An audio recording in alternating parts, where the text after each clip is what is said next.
Qorzah bin Ka'ab al-Ansyari. Dari cinta dunia menuju zuhud. Qorzah bin Ka'ab adalah seorang sahabat Ansyar yang hidup di masa ketika Islam mulai menang, wilayah meluas, dan harta mulai mengalir. Ia bukan pendosa besar, bukan pula pembangkang. Justru disitulah ujiannya. Ia orang baik yang nyaman dengan dunia. Dan seringkali, itu jauh lebih berbahaya daripada maksiat terang-terangan. Qorzah dikenal sebagai sosok yang cerdas, terhormat, dan mapan. Ia memiliki kedudukan di masyarakat, terbiasa dengan kelapangan hidup, dan tidak kekurangan apapun. Ia sholat, berpuasa, dan hadir di majelis ilmu. Namun hatinya perlahan terikat pada rasa aman dunia. Bukan pada harta semata, melainkan pada status, pujian, dan kenyamanan. Ketika Rasulullah SAW mengutus Qorzah untuk suatu urusan penting, dalam beberapa riwayat disebut sebagai pemimpin atau amil, beliau berpesan dengan kalimat yang sangat singkat namun tajam. Wahai Qorzah, janganlah engkau mengambil apapun dari harta umat ini. Pesan itu bukan larangan umum, melainkan peringatan khusus. Rasulullah SAW melihat sesuatu yang Qorzah sendiri belum sadari. Hatinya sedang diuji oleh dunia. Qorzah menjalankan tugas itu dengan patuh.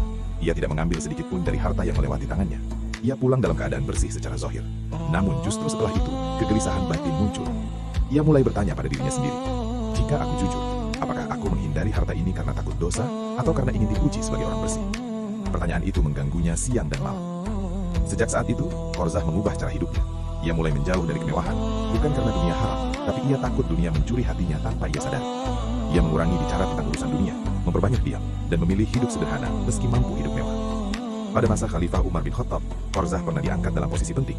Namun Umar, yang tajam membaca hati manusia, melihat perubahan pada diri Qorzah. Umar berkata kepadanya dengan nada tegas namun penuh makna. Sesungguhnya kami menguji kalian dengan jabatan, bukan memuliakan kalian dengannya. Kalimat itu mengunci pintu dunia di hati Qorzah. Ia mulai menolak jabatan, menyingkir dari sorotan, dan memilih hidup sebagai orang biasa. Ia tidak anti dunia, ia hanya tidak ingin dunia tinggal di hatinya. Dalam riwayat, Qorzah dikenal sebagai orang yang sangat berhati-hati dalam urusan harta, bahkan terhadap sesuatu yang halal, karena takut tergelincir dalam cinta berlebihan. Suatu hari, seseorang bertanya kepadanya, "Wahai Qorzah, mengapa engkau hidup begitu keras terhadap dirimu sendiri, padahal Allah telah melapangkan hidupmu?" Qorzah menjawab dengan kalimat yang sunyi namun dalam. "Aku takut jika aku menikmati dunia sepenuhnya, aku akan menemuinya kembali di akhirat dalam keadaan kosong." Zuhud Qorzah bukan kemiskinan, melainkan kewaspadaan hati. Ia tidak membenci harta, tidak pula memujinya. Ia memperlakukannya seperti tamu yang lewat, dihormati secukupnya, lalu dipersilahkan pergi. Ia wafat tanpa gelar besar, tanpa kisah heroik, tanpa tangisan sejarah. Namun para ulama menyebutnya sebagai contoh zuhud yang matang. Bukan lahir dari trauma dosa, tapi dari kesadaran bahwa dunia tidak pernah cukup untuk mengisi hati manusia. Pelajaran terdalam dari Qorzah bin Ka'ab. Tidak semua hijrah dimulai dari dosa. Sebagian dimulai dari rasa takut kehilangan akhirat. Zuhud bukan membenci harta, tapi tidak merasa aman dengannya. Dan yang paling halus, ujian orang soleh sering bukan maksiat, tapi rasa nyaman yang terlalu lama.